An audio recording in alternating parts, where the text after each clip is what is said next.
a comedy genius revered by all of America, also a philanthropist who cried on television and raised billions of dollars to save children. But behind the scenes, that living saint revealed his true nature as a ruthless abuser of power. He used his exclusive position to manipulate, confine, and humiliate countless female stars. These crimes were only exposed when he was already dead. What is the real story behind the collapse of this great icon? Let's get into it. The man standing at the exact center of this huge collapse is Jerry Lewis. Today, the modern audience might simply recognize that name as a classic comedian from a bygone era, but you have to look at his actual historical footprint to grasp the sheer scale of his influence. In the 1960s, Jerry Lewis was not just a successful movie star. He was an undeniable cultural institution. He was standing on the very same pedestal of global fame as Frank Sinatra and Elvis Presley. When Frank Sinatra sang, the crowds went wild. When Elvis Presley performed, the entire culture shifted. But when Jerry Lewis released a movie, entire families across America flocked to the theaters. He was the undisputed king of the box office. He built a vast empire on a precise, carefully crafted public persona. He played the lovable, goofy, innocent man who just wanted to make people laugh. The public saw him as the ultimate symbol of family-friendly entertainment and pure, harmless joy. The financial power he wielded behind that goofy smile was undeniably staggering. His dominance was permanently cemented in 1959 when he signed a historic, groundbreaking contract with Paramount Pictures. The studio handed him $10 million. You have to look at what $10 million actually represented in 1959. It was an astronomical, unprecedented amount of money in the entertainment business. It was not just a heavy paycheck. It was a total transfer of supreme power. Paramount did not just hire a lead actor. They basically handed him the keys to the entire studio lot. This specific contract granted him a level of creative and operational control that was unheard of at the time. He was not just starring in the movies. He was writing them. He was producing them. He was directing them. He became the central financial pillar of a huge corporate conglomerate. When a single human being generates that much revenue and holds that many crucial positions on a film production, the studio executives stop treating him like a normal employee. They start treating him like a god. But his immense power did not just come from ticket sales and studio contracts. He possessed something far more dangerous than money. He possessed supreme moral authority in the eyes of the American public. Jerry Lewis was the face of the annual Labor Day telethon. Every single year, he would go on live television and host an exhausting broadcast to raise money for children suffering from muscular dystrophy. Audiences would sit in their living rooms and watch this famous comedian sweat under the studio lights, loosen his tie, and cry real tears on screen. He would look directly into the camera and beg the nation to donate their money to save sick children. Over the course of his lifetime, he helped raise over $2.6 billion for this charitable cause. Think about the psychological impact of that number. $2.6 billion raised for dying children. By doing this, he built an impenetrable shield of public goodwill. He established himself as the ultimate national philanthropist.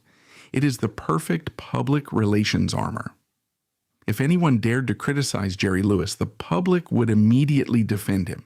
They would argue that a man who dedicates his entire life to saving sick children could never possibly be a bad person. He used this saint-like charitable image as a perfect, untouchable camouflage for what he was actually doing when the cameras stopped rolling. While the American public was busy worshiping this charitable genius, The reality on his actual film sets was a different, severely toxic world. We have to look at the operational structure of the Hollywood studio system during the 1960s to see how a predator could operate so freely. This was a vastly different era than the entertainment industry we know today. Today, film sets have strict workplace guidelines, workplace oversight, intimacy coordinators, and legal protocols. In the 1960s, the studio lot was essentially a lawless kingdom. The heavy production companies operated like cartels. They controlled the press, they controlled the local narratives, and the men at the very top held the ultimate power of life and death over a person's career. It was an environment designed purely to protect the executives and the major stars who brought in the money. If you were a young female actress walking onto a Jerry Lewis film set during this golden era, you had zero structural protection. You were stepping into his personal territory. There was no human resources department waiting to handle your complaints. There was no official hotline you could call if a powerful man made you uncomfortable or crossed a physical line. The actor unions existed, but they were deeply intertwined with the same powerful men who ran the studios. You were utterly isolated.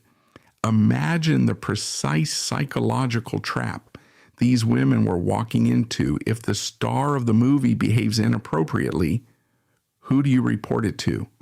You cannot complain to the director because Jerry Lewis is the director. You cannot complain to the producer because Jerry Lewis is the producer. You cannot go over his head and complain to the studio executives because Jerry Lewis is the man making the studio millions of dollars. Complaining about his behavior meant you were directly threatening a multi-million-dollar financial investment. The entire system was explicitly designed to protect the money, and that meant protecting the star at all costs, blatantly ignoring the safety of the women on set. Jerry Lewis weaponized this structural failure because he held every single position of power on his productions. His word became undeniable law. He did not view his immense status as a professional responsibility. He viewed it as a divine right. He treated the sound stages like his own private kingdom, where the normal rules of human decency and professional boundaries simply did not apply to him. He dictated who got hired, who got fired, and who got permanently blacklisted from the entire industry. The women who worked with him knew that one wrong move, one rejection of his advances, or one complaint would not just get them fired from that production.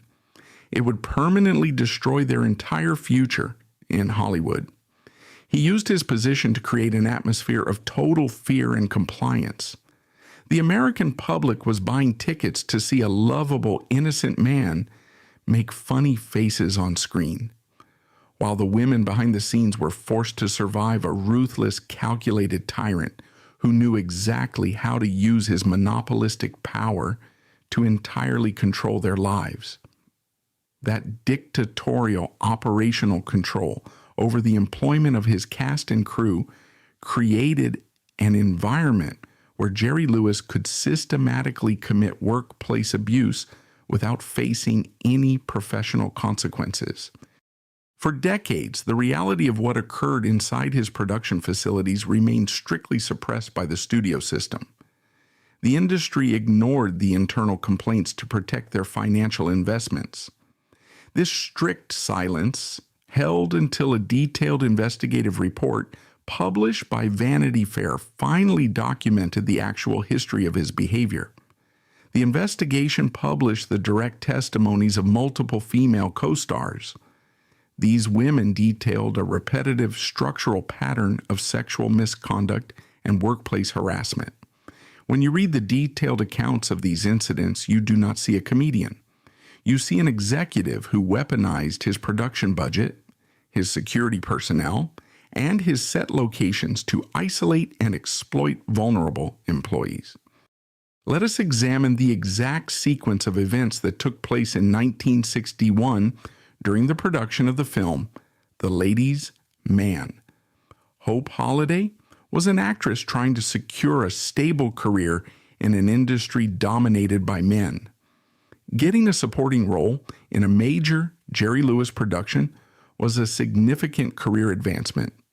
It was a contractual opportunity that provided widespread visibility and strict financial security.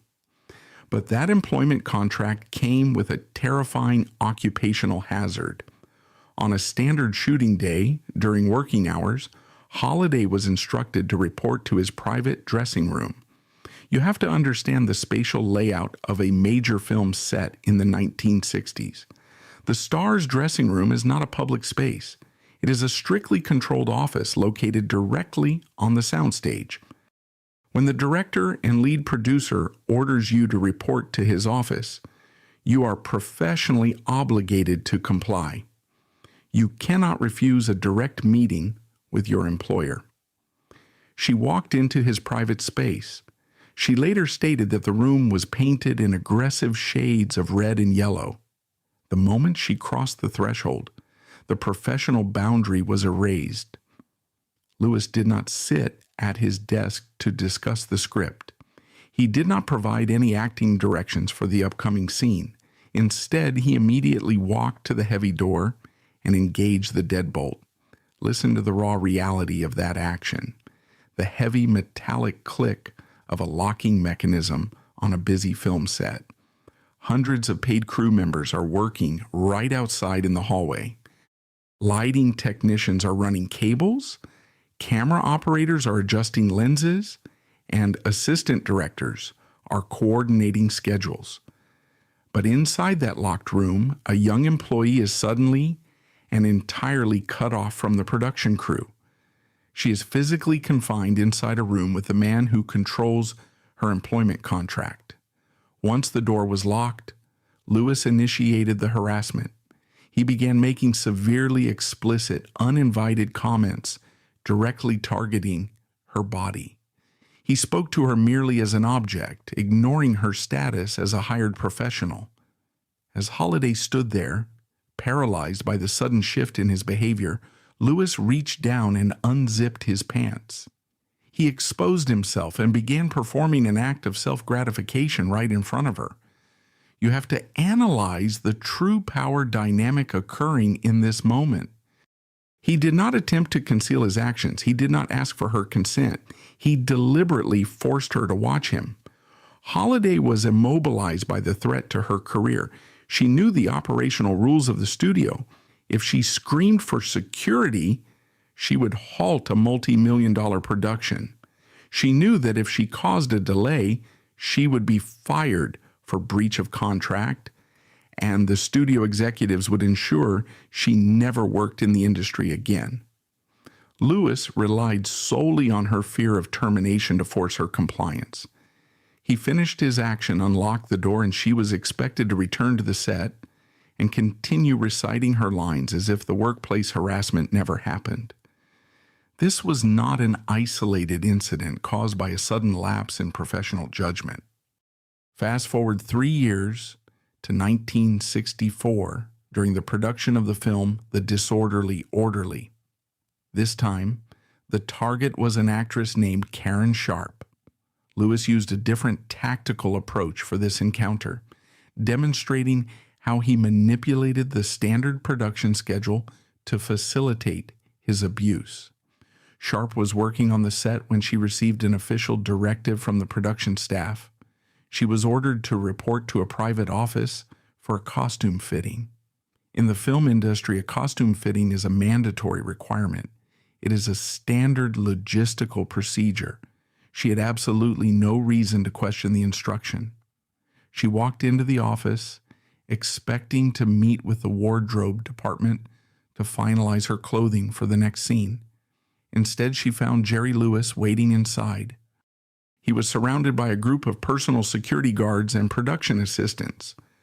What happened next demonstrates exactly how he used his executive authority to eliminate all witnesses. Lewis walked over to a communication intercom on the desk. He issued a direct verbal command to his staff. He ordered every single security guard, assistant, and crew member to exit the area immediately. Because he was the director, the staff complied without question. He used his executive authority to systematically remove every single layer of protection Sharp had in that room. With a single order over an intercom, he created an isolated vacuum in the middle of a working production schedule. As soon as the staff closed the door and left them entirely alone, he initiated the assault. He lunged at her.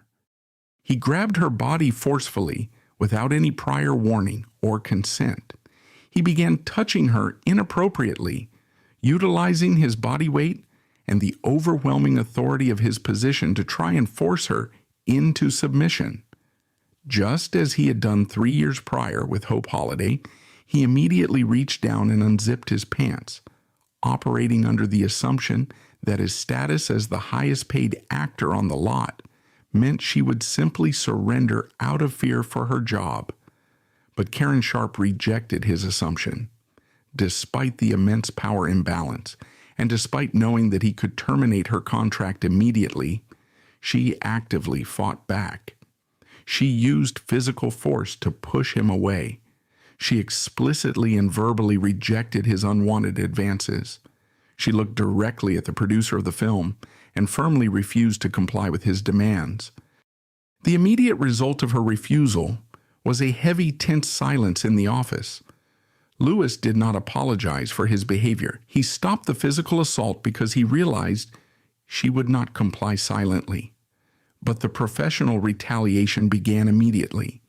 When you analyze these two direct reports side by side, an undeniable methodology becomes clear.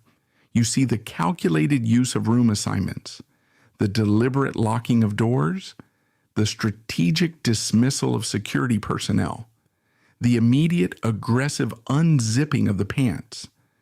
This was a man who utilized the logistical structure of his film sets to isolate female employees. He built a production environment that allowed him to trap women, degrade them, and assert physical dominance over them without any fear of human resources intervention or legal consequence. He utilized the vast profits of his family-friendly comedies to fund a system that protected his workplace harassment, leaving his employees to navigate a deeply unsafe environment entirely on their own. A single individual cannot sustain this level of systematic workplace abuse for decades without a vast corporate infrastructure actively protecting him. The actions that occurred inside those locked dressing rooms were not isolated secrets kept hidden from the upper management.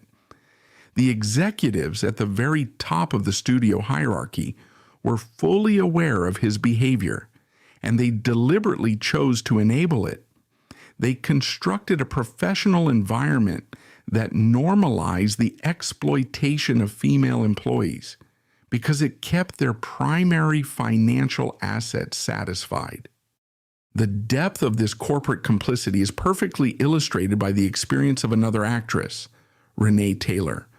Her account shifts the focus from the actions of one specific actor to the entire executive board of Paramount Pictures. Taylor was working within the studio system, navigating the standard channels of Hollywood employment. She had direct interactions with the high-ranking studio executives, the men responsible for managing budgets, approving contracts, and overseeing the entire production slate. During these official interactions, the executives did not treat her with standard professional respect. They openly and directly asked her if she was one of Jerry's girls. They did not ask this question with professional concern. They asked it with casual, vulgar amusement. They used severely explicit, crude terminology to inquire about her intimate relationship with their lead star. This interaction is crucial evidence. It proves conclusively that the executive board knew exactly how Lewis was utilizing his power on the set. They did not view his continuous harassment of female employees as a legal liability or a moral failure. They viewed the women working on their lots as an unofficial fringe benefit, a standard perk provided to their highest paid employee to ensure he continued generating box office revenue. The studio system effectively institutionalized the abuse. They transformed working actresses into collateral damage, sacrificing their safety and their careers simply to maintain the profitability of their comedy star. This total corporate protection created an extreme narcissistic delusion in his mind. He operated under the strict belief that no one in the world could ever tell him no. But as we documented in the previous incident, Karen Sharp did precisely that. She firmly rejected his physical demands inside that locked office. You have to analyze the immediate psychological reaction of a man who possesses unchecked power when he finally encounters direct defiance. He did not experience guilt. He experienced intense, blinding rage. He had never been rejected before, and her refusal was a direct threat to his carefully constructed reality of total dominance. He immediately sought to destroy her career in retaliation, but he encountered a strict legal obstacle. Sharp was not a background extra. She was a credited co-star with a highly structured, legally binding contract negotiated by her representatives. Lewis could not simply fire her on the spot without causing an intense legal dispute that would delay the production schedule and cost the studio money. Because he could not terminate her contract legally, he decided to utilize his total logistical control over the production environment to systematically destroy her psychological state. He initiated a calculated campaign of extreme workplace isolation. This is often referred to in organizational psychology as cold violence. It is a methodical approach of psychological warfare designed to entirely break an individual's mental endurance without ever throwing a literal punch. Lewis utilized his executive authority to issue a direct, non-negotiable mandate to the entire film crew. He informed every single camera operator, lighting technician, makeup artist, and production assistant that they were strictly forbidden from speaking to Karen Sharp. He attached a severe financial threat to this order. If he caught any crew member acknowledging her existence, speaking a single word to her, or offering her basic professional courtesy, he would personally ensure they were heavily fined or immediately fired from the production. Imagine the crushing reality of that working environment. Sharp had to arrive at the studio lot every single morning for a 12-hour shift. She would walk onto a huge, crowded soundstage filled with hundreds of people, and every single person would actively ignore her. When she walked down a hallway, the crew would physically turn their backs to avoid eye contact. When she sat in her designated chair between camera setups, she sat in mandated silence. She was systematically erased from the social structure of the workplace. She was utterly alone in a room full of people. Lewis escalated this isolation directly into the actual filming process. The production schedule required them to film complex comedic scenes together. Acting requires constant communication, rehearsal, and timing, especially in a comedy film where pacing is everything. Lewis point-blank refused to rehearse any scenes with her. He would not run lines. He would not discuss camera blocking. When the director called for a rehearsal, Lewis would simply walk away and leave her standing alone on the set. When it was time to roll the cameras and actually film the scenes, he took the retaliation even further. If the camera setup only required a close-up shot of her face, the standard industry practice is for the scene partner to stand off camera and read the dialogue so the actor has a real person to interact with. Lewis refused to stand off camera. He would leave the sound stage entirely. The production assistants would place a piece of tape on a metal light stand, and Sharp was forced to deliver her comedic dialogue directly to a blank wall, while the entire crew watched her in complete terrified silence. He utilized his executive authority to turn the entire production facility into an instrument of psychological torture. He wanted to make the working conditions so unbearable that she would voluntarily break her own contract and quit the film. Quitting would legally release the studio from paying her salary and would effectively ruin her professional reputation in the industry. She would be labeled by the studio executives as difficult and unprofessional, while he would remain blameless. He did not just want to punish her for rejecting his unwanted advances, he wanted to obliterate her ability to work in Hollywood ever again. He wanted to send a very clear, highly visible message to every other woman on the lot. The message was simple: if you deny my demands, I will use my multi-million-dollar infrastructure to erase you entirely. The corporate isolation tactics used on the film sets reveal a terrifying level of control over his employees. But professional contracts eventually expire. Actresses can eventually walk away from a production or find work at a different studio. But what happens when that very same level of calculated cruelty is brought inside a private home? The public firmly believed Jerry Lewis was the ultimate family man. He sold this image to the American public for decades. He built an entire global brand on being a wholesome, caring father figure. But when you strip away the studio protection and look directly at his domestic life, you find a reality that is far more chilling than his workplace offenses. The ruthless behavior he displayed on the sound stages was not just a professional strategy to maintain his career. It was his actual baseline personality. Look at his marriage to Patty Palmer. They were married for 36 years. In the eyes of the media and the public, they were a standard, stable Hollywood couple. They had 6 sons together. But behind the closed doors of their private estate, the marriage was a continuous cycle of disrespect and degradation. Lewis treated his marital vows with the very same disregard he showed to professional boundaries on his film sets. He engaged in rampant, unchecked infidelity for decades. He did not even try to hide his affairs from the industry insiders. He operated with the arrogant assumption that his wife, much like his female co-stars, simply had to accept his behavior because he was the primary financial provider.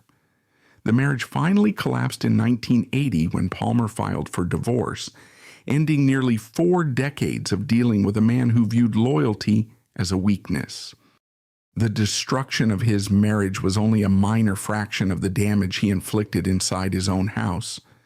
The most horrifying aspect of his private life was his treatment of his 6 biological sons. You have to remember the public image that made him an untouchable American saint. Every single year, he stood in front of television cameras, exhausted, crying real tears, begging the nation to donate money to save sick children. He raised billions of dollars for kids he had never met.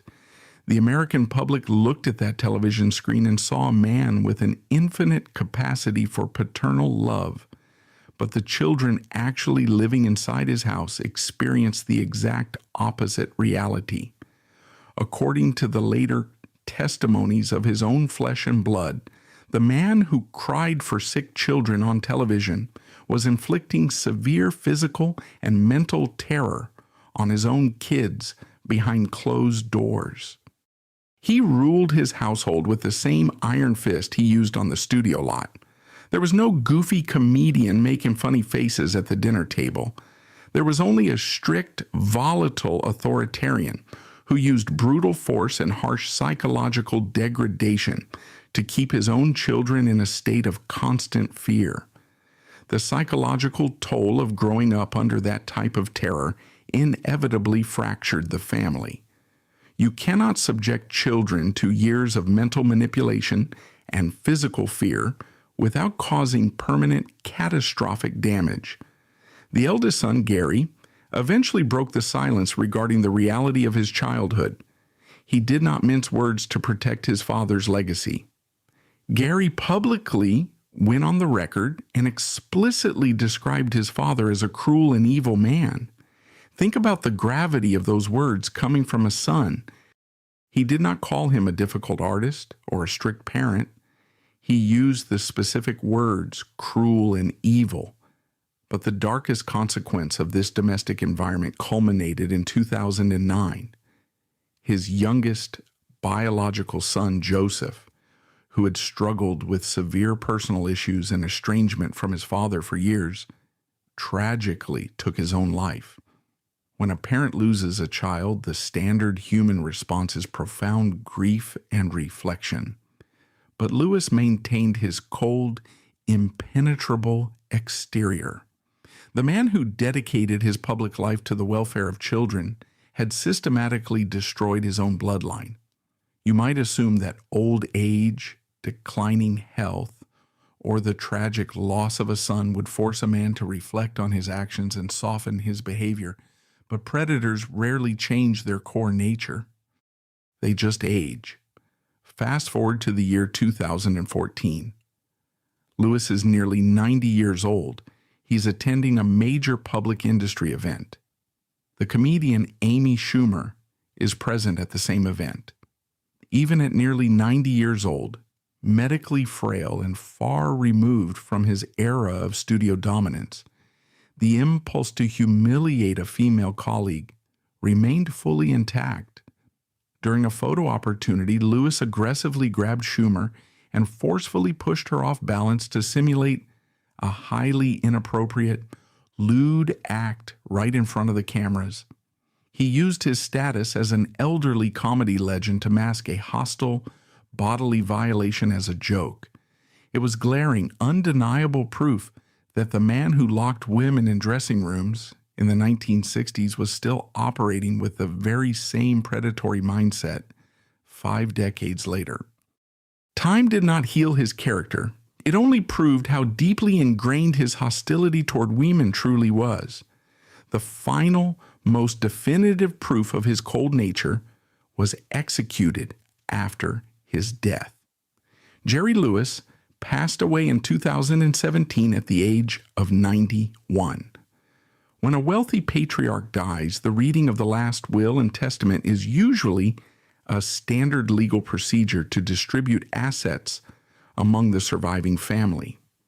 But Lewis used his final legal document as an instrument for one last calculated act of vengeance. When the lawyers opened his will, they found an undeniable clause explicitly targeting his children from his first marriage. He deliberately and legally disinherited all 6 of his biological sons. He left them nothing. He transferred his entire vast fortune, his intellectual property, and his estate exclusively to his second wife, Sandy Pitnick, and their adopted daughter. This was not an oversight. It was a drafted, notarized legal strike from beyond the grave. He made sure that his final action on this earth was to permanently sever ties with his own flesh and blood. It was the ultimate demonstration of his character. He spent his entire life building an empire on the illusion of kindness, laughter, and charity. He forced the public to view him as a saint. But his final legal signature revealed the precise truth. He was a man who possessed no fundamental human empathy. He used his wealth and power to control, abuse, and discard everyone around him, ensuring that even in death, his final word was an act of pure, calculated cruelty. The cruelty he inflicted on his own children mirrors the permanent psychological damage he left on the women who survived his film sets. For decades, the entertainment industry buried these workplace crimes, forcing the victims to carry the intense psychological weight entirely on their own while watching their abuser receive global praise. Look directly at the long-term mental health consequences of these isolated incidents. Hope Holiday did not just walk away from that locked red and yellow dressing room and continue a normal life. The severe harassment she endured triggered deep chronic depression. She developed an intense, paralyzing fear of men in her personal life. For years after the incident, she firmly refused to date or engage in standard social relationships because the trauma of that forced confinement completely shattered her basic trust in human beings. Another prominent actress, Lainie Kazan, experienced a similar devastating mental collapse. She endured severe public humiliation and continuous verbal degradation from Lewis while working under his direction. The psychological abuse fundamentally altered her perception of her own self-worth. She spent decades living with an overwhelming internalized sense of worthlessness. She was thoroughly convinced by an authoritative producer that she had absolutely no value as a professional or as a human being. These women did not stay quiet by choice. They were forced into a state of total silence because they understood the mechanics of the studio system. They knew the corporate executives at Paramount Pictures would immediately destroy their reputations, bankrupt them with legal fees, and ban them from the industry if they ever spoke a single negative word to the press. That mandated silence lasted for more than half a century. Lewis spent his entire life collecting awards, receiving standing ovations, and enjoying the absolute protection of his extreme wealth. But a multi-million-dollar studio apparatus cannot suppress the truth permanently. The definitive turning point occurred in 2022. Vanity Fair published a comprehensive, deeply researched investigative report. The women who were systematically terrorized in the 1960s finally stepped forward to go on the official record. They were no longer young, vulnerable actresses desperately trying to secure studio contracts. They were women in their 80s.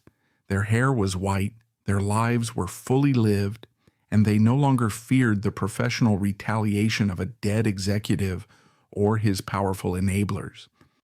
You have to analyze their exact motivation for coming forward after so many decades of strict silence. They did not file civil lawsuits. They did not ask for any financial settlements or compensation from his estate. They stepped into the harsh public spotlight for one highly crucial reason. They demanded the factual historical record be corrected. They wanted the American public to know exactly who they were funding when they bought those movie tickets and watched those telethons.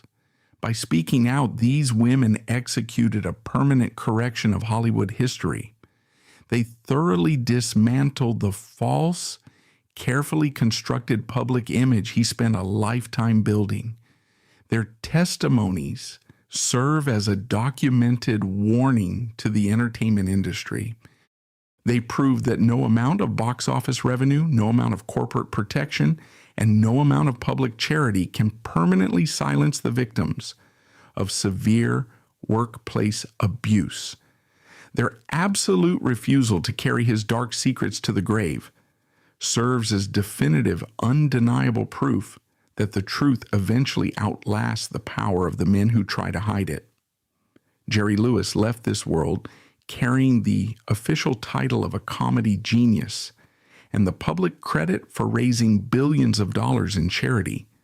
But history eventually recorded the final, undeniable verdict because of the harsh truth that finally came out in 2022.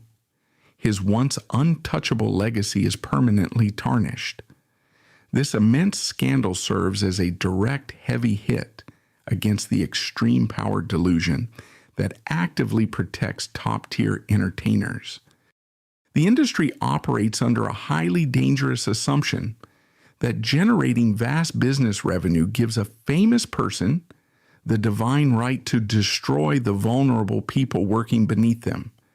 But the strict reality is that no amount of bright studio lights, no amount of global box office success, and no amount of highly publicized philanthropy can ever whitewash a fundamentally toxic character. The modern audience has learned a very harsh, bitter lesson from his case file. We now know that the man who generated the loudest laughter on national television was the very same man who caused the most painful silent tears behind the closed doors. This is a direct, non-negotiable warning to the entire modern entertainment industry. Pure acting talent and financial success can never be used as a permanent immunity card to trample on basic human rights. You simply cannot buy your way out of accountability forever. When the director yells "cut," the cameras stop rolling. But the trauma for these actresses does not. What we have just seen is proof of a toxic power dynamic, where art becomes a shield for abuse and silence is bought with fame. It is time for the truth to be heard. What are your thoughts on this dark reality? Leave a comment below. Don't forget to subscribe to Actor Secrets as we continue to expose the dark side of Hollywood. Thanks for watching.